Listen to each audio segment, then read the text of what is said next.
Yes, welcome everyone here to the Smash Sports Show right here on Smash FM here on a Tuesday. Of course, let's turn our attention over to our friends over in Adelaide. Of course, being with the reigning champions in the SANFL women's competition. Of course, that is South Adelaide, and they had to hold out a Norwood team. Of course, it was storming the home in the second half, but they managed to win by 5 points this time because we got three very special guests joining us right now to tell us a bit about it. Thanks all three for joining us. Thanks for having us. Appreciate it. I'll get all three to introduce yourselves and what position all three played on grand final day. My name's Tiffany King. I played in fullback as I have been all year. My name's Sam Pratt and I played sort of a back pocket lockdown defender as all year. And I'm Esther Sharma and I played in the back line as well. Halfback. Yeah, the backs. Well, yeah. Amazing season.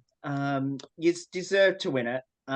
Especially start to finish. You were definitely the dominant top two.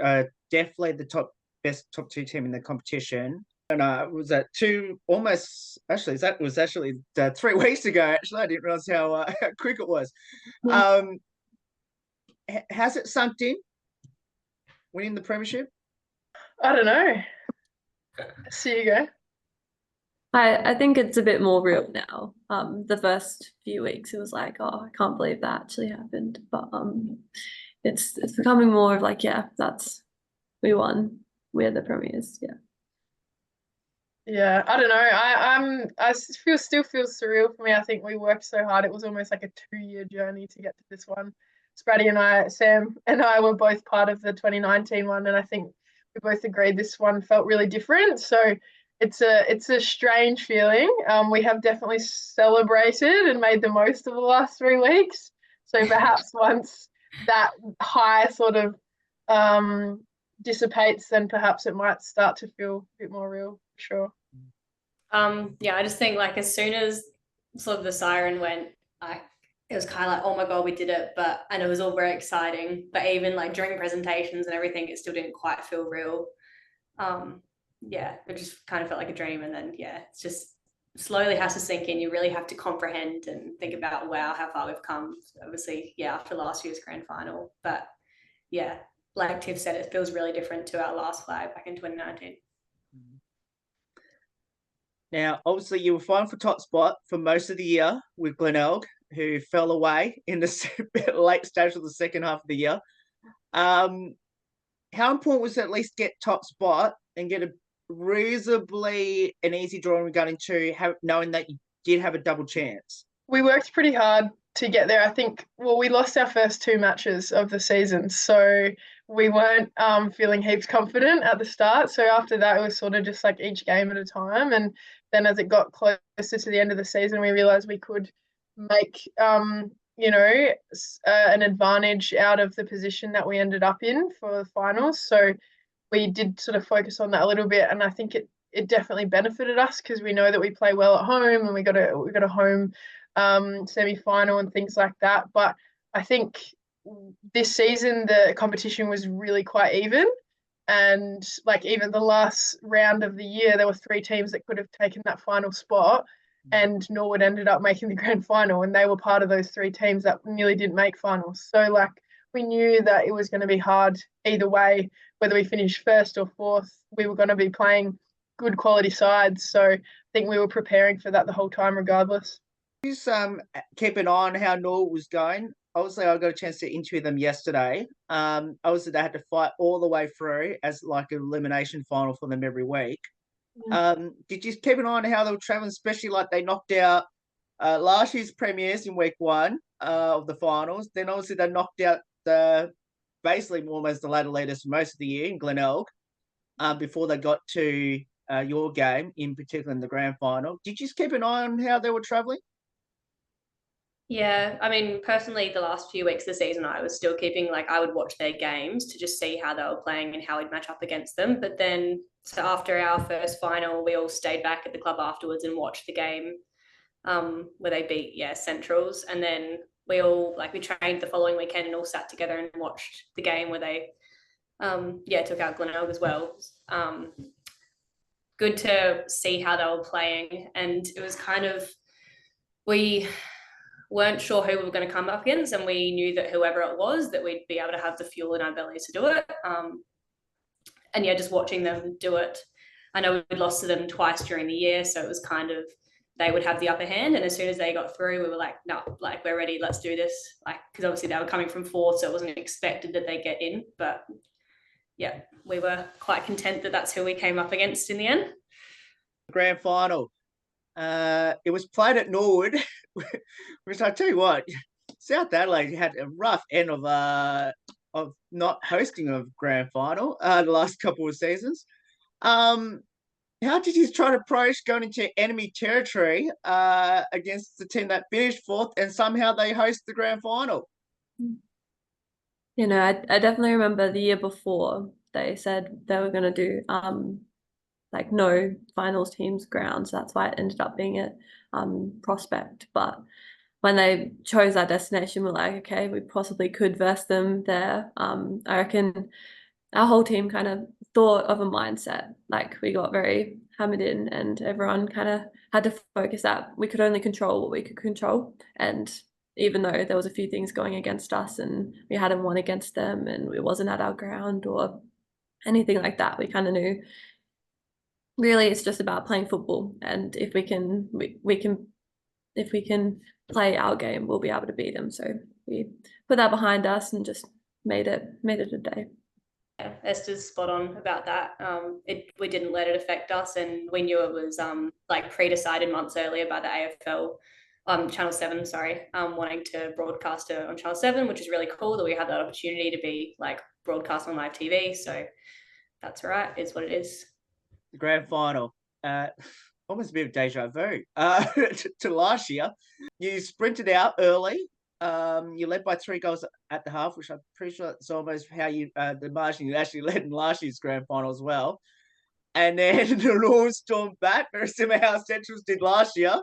How did you manage to hang on, and what lessons did you learn from last year to not do it again this year and manage to hang on? I think there's lots of different answers for that, but at the end of the day, we had trained for that moment all season. I think it was definitely fresh in everyone's minds from the first day of pre-season. It was discussed, and we reviewed that game after the grand final and had a plan in place, and we trained it all year how to play in those sort of scenarios. And not that, you know, we trained for it last season too, but this year it just felt like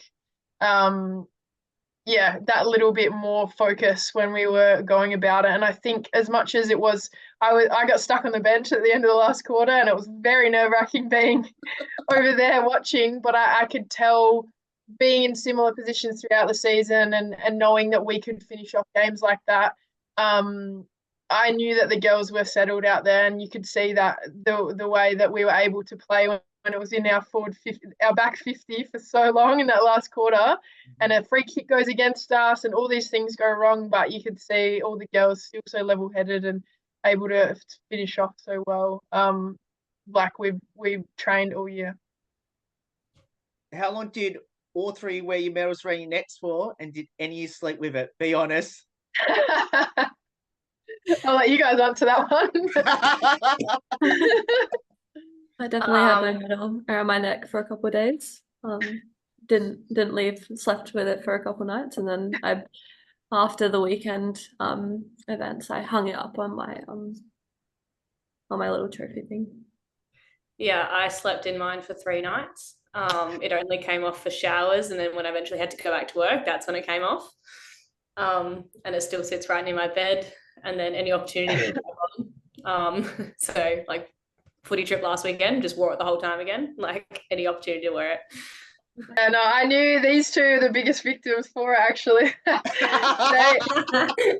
They known within the team that they were glued to those medals, so it was very special.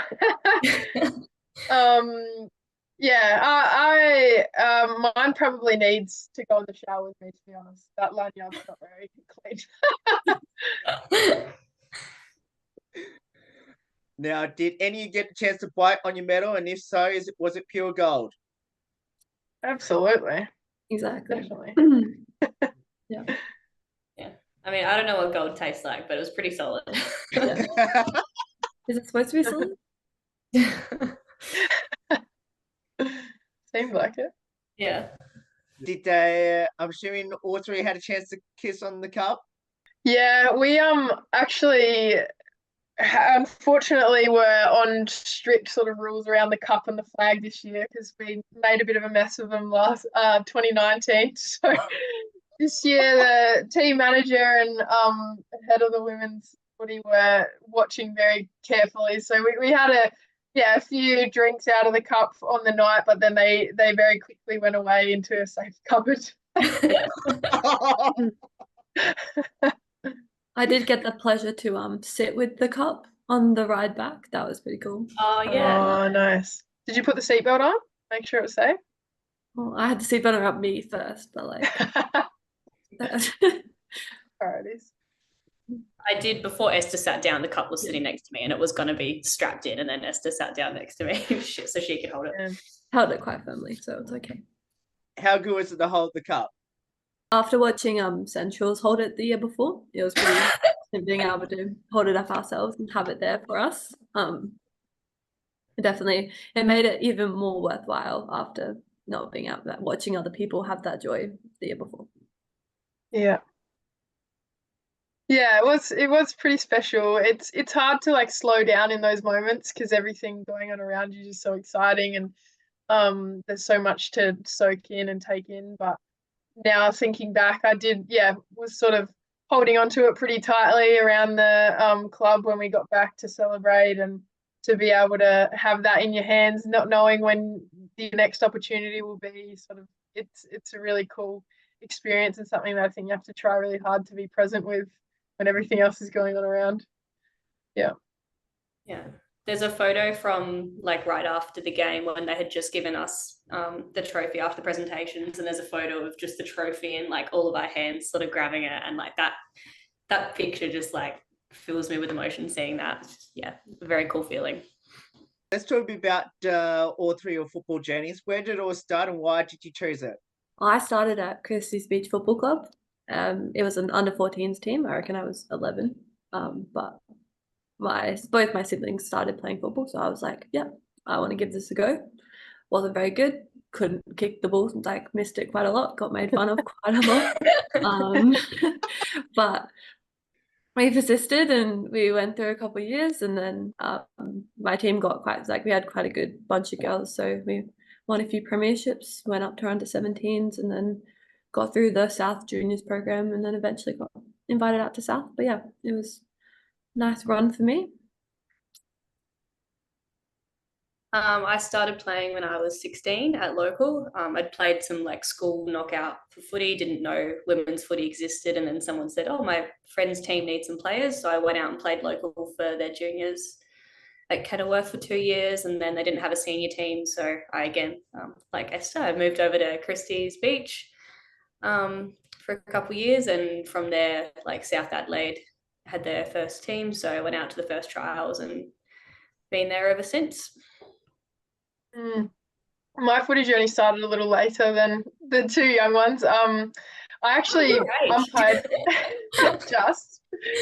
I umpired footy first, actually. My little brother played and my dad had a lot to do with our local footy club. So when I was 14, 15, 16, I did some boundary umpiring to get some extra cash. And I think I played in like a school knockout team or something for fun and thought, this is awesome. Tried to get a women's team started at my family's local club, but unfortunately they didn't really have the resources at the time to sort of facilitate that. And then when I was 18, I reckon, 2018, McLaren Vale was starting a women's team, and one of the coaches knew that I was interested, and I got dragged over for their first season, which I played like 4 games but had so much fun with. And I think South saw this tall, lanky girl that could potentially run and asked me to come out to South. And yeah, I haven't left since then. All three have been involved in premierships one way or the other. At SANFL women's level, obviously, as we know, for South. or at junior level. Which premiership out all the ones that you played in means a lot more? The SANFLW one means a lot more to me. Bigger stage. But my first premiership in like my under 14s one, I captained that team and I played a good game. So that one was probably one of the highlights. But definitely the SANFLW one. Yeah, I won a senior flag at Christie's Beach before I came to South with a lot of the South girls actually. And that was pretty awesome because we were the underdogs, but this one, just this year, the sample one is definitely like the sweetest after knowing like the pain of last year and like working so hard for so long. This one's just, means a lot.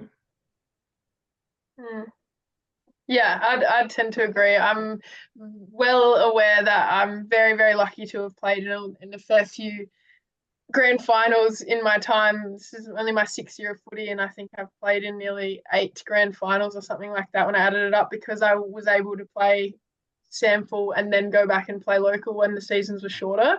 And, you know, family members who've been playing footy their whole lives have never had that opportunity. So I think every 2019 with South was really special. It was my first year playing footy. It was really exciting. I played one with McLaren, which was all, that's where my journey started, and that felt like family. But then this one, like I said, we sort of worked 2 years for this grand final, and so I think it is really a different level of special, this premiership. What does the sport of footy mean to the three, and especially playing for South? Well, playing footy in general is I don't know what I would do without it. It's like a family away from home. The club, like, it sounds cliche, but it really is. Like, the amount of friends and connections I've made through the club, like, I couldn't have made anywhere else. It's just, something really special, and you get other opportunities outside of football through it as well, by like networking with people. It's a support network, so you've been at work all day, don't really want to go to training, but you get to go see like your best mates and they get around you. So that's like something quite special that a lot of people who don't play sport, I think, miss out on, or have like some sort of extracurricular activity. But yeah, just being at South in general, I think we're there at a very lucky time, like special time with the sport just taking off, and kind of leaving a legacy for people in the future is something that's really special about South. Yeah, absolutely. Yeah, I think we talk about this a lot amongst our culture at South, that it's more than just footy to us. It really is a safe place and family, community. But similar to Sam, I don't know what I'd do without footy now. It's such a big part of my life, and gives me the opportunity to just switch off and have fun with my friends, but work towards the same goal with a whole bunch of girls that I otherwise probably wouldn't, interact with in the outside world. So it is really, really special. Yeah, I definitely see it as like a built-in like family, and you get to do something like I love the game. Like, playing football is great, and then you get to share it with 30 other people, or even more. And just it's a very special thing. Like individual sports, you don't get the same recognition or like feedback, but it's definitely special and it's good. And South footy is great. We have a really good culture, and everyone gets around you. Sorry, important question I'm going to ask. What have the three you learnt from each other on and off the field? Oh, that's a big question. Something that I've learned, like both from like these two here, Tiff and Esther, but just from the squad in general, is being able to, it's something like embedded in our culture, is being able to like challenge each other. So both like on the field and off the field, that someone might want to challenge you on something, not because like you've done, like they're saying you're wrong, but just to make you better, to make yourself better, to make the team better. And I think that's quite a valuable skill that you can take out into the world. I mean, it's helped get us to a flag by being able to have these conversations with each other, but we challenge each other, but we can also use it off field as well, which I think is a really important skill. Yeah, I probably more uniquely from Esther, I've learned how to just bounce back. Esther's one of the most like bouncy people I know. She just gets knocked down and gets back up every single time. I don't know how she does it. I've definitely learned, yeah, that level of just resilience from Esther. Absolutely. But I also love that the way she questions everything. It's great. I think I've learned so much just from Esther, not being scared to just throw a question out there and challenge coaches and really get to the the core of whatever the advice we've been given. But why? But why? But why? I just love that. I really learned that from Esther. From Spratty more broadly, though, I mean, Spratty and I both, sorry, Sam and I have both, so we know who you're talking about. Yeah, Sam was there the year before I started at South, so I've sort of been on this journey the whole time with her, and Sam's faced a lot of adversity through her journey and some pretty full-on injuries and missed out on some pretty disappointing things that she's not been able to be a part of because of uncontrollable circumstances. And I've definitely learnt just the humility that she's shown through all of that and still showing up every single day and being able to lead in different ways despite not being on the field or whatever it is. So I've definitely learnt that sort of humility and persistence from Sam. Esther, I believe might have been last week or the week before. Obviously, you got presented with your SA state Guernsey on the day, which obviously you had Sarah Wright, your teammate there, to present, but also you were joined by Shane Lilly as well. Yes. What did that mean to you? That was pretty special. It was cool having Sarah there. Like the year before, we didn't have anyone particular presenting our Guernseys, but to have like one of your club members there was pretty cool. Being able to represent the state is a very privileged position, and I feel like every single one of those girls is just very happy to be able to have that opportunity. And we talk about it a lot, like what are we playing for? Why are we doing this? And a lot of people, it's just like we want to be there for each other, even though like there's a lot of surrounding things, like being in a state program, like it's very easy to fall away and play for yourself, but it's a really good bunch of girls, and I'm very privileged to be able to play by their side. Yeah. So I'm going to ask the other two. Then obviously we just spoke about how amazing Esther is. Tell us about the other two in Shay and Lily. Well, Shay has like come off of the back of like myself. She's gone through ACL injury, which she suffered, I think, not end of last year, the year before. So for her to be coming into that sort of age where they're talking about state and draft, for her to have a year off and then be selected again, like get herself back into a solid form to be selected for state again, it's a huge credit to her to be able to bounce back like that and get herself back in form, especially with so many amazing young guns like in this day and age. So yeah, huge credit to the work she's put in over the last 2 years. Yeah, and Lily Baxter, she's a character. I think everyone would agree with that. She's, yeah, just always full of energy, and she had some challenges this season as well, and dips in her form and things like that, but she didn't let it phase her. Like, she was really honest about how it impacted her, and she was just willing to take it on the chin and do what she had to do to get back in that side. And she ended up being, one of the most important parts of our Premiership side, being on the wing, and had a really important role in that team, and she absolutely nailed it. And I think she's going to go places, that girl, and she's going to do it with a smile on her face. Always smiling.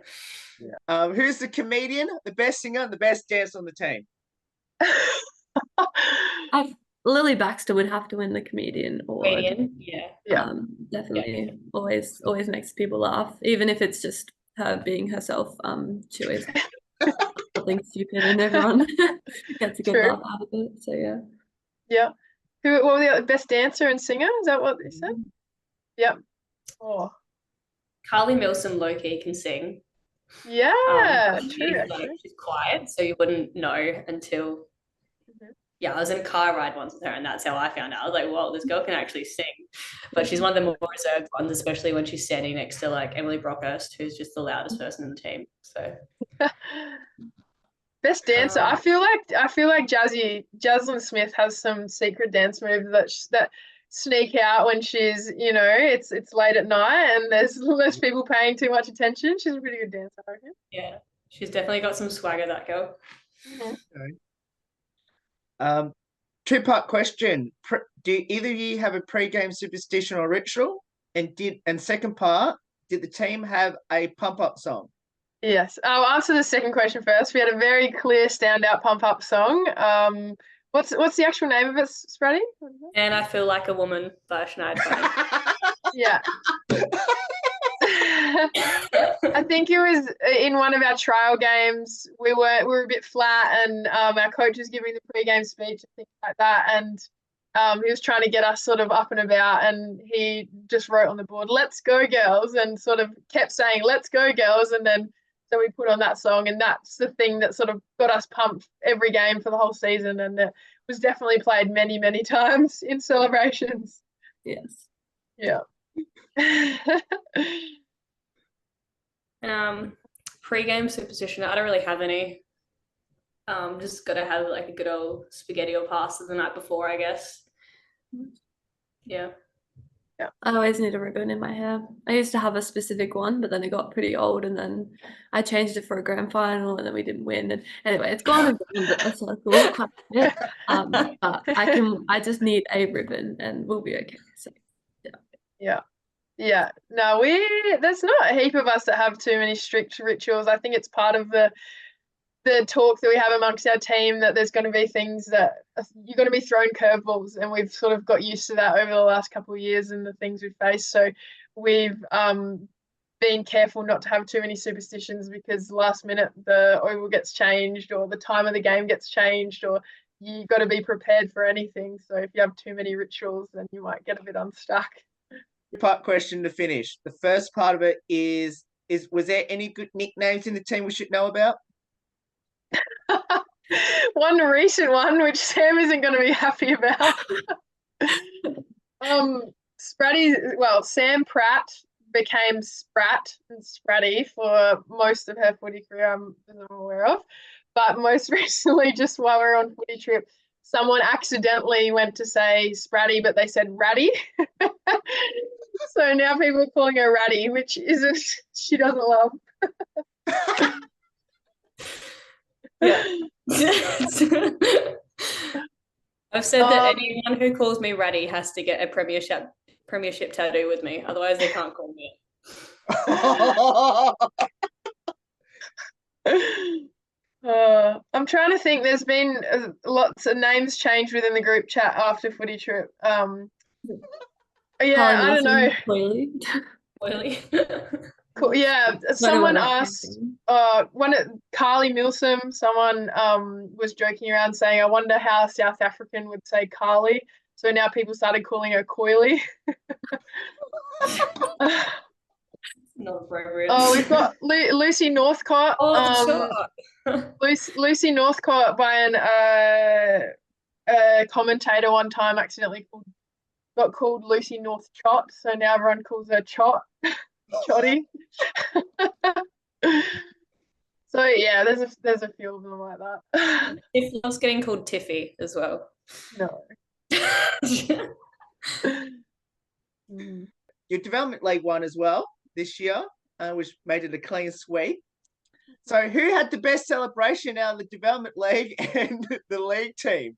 What was the best celebration? I think it was pretty even, to be honest. Between the two. Yeah. I think we pride ourselves on being one club, and I don't know, we all got back and celebrated for the development league, but it was a bit tough because the league girls had to play the next week, whereas with the league game we knew the season was over and everyone just let go. So I don't know if you can compare the two. It did make footy trip extra fun when basically everyone had a medal because both teams had won. So everyone had a medal to wear, which is pretty sick. Yeah. So celebrating, 2 seasons. Well, all three. It is an absolute honour to interview all three. It's a fantastic season. I wish I was there to show my support for South Adelaide, and especially on hostile territory there at Norwood. Um, but I'm glad you got it done. Well deserved. And it definitely raised the nightmare of last year in particular. And can't wait to see this 10 can go back to back, and especially your development league to go for a three-peat. I think the development league is going for next year. Yeah. Yep. That's it. Thanks so much for having us. We appreciate that. Yeah, great. No worries. And of course, that's SSS10THYR there joins us from the South Adelaide Footy Club. Of course, winning the SANFL Women's competition earlier this month by snaking home by 5 points over Norwood that week. There's more on the Smash Sports Show right after this takeaway here on the 10th year celebration.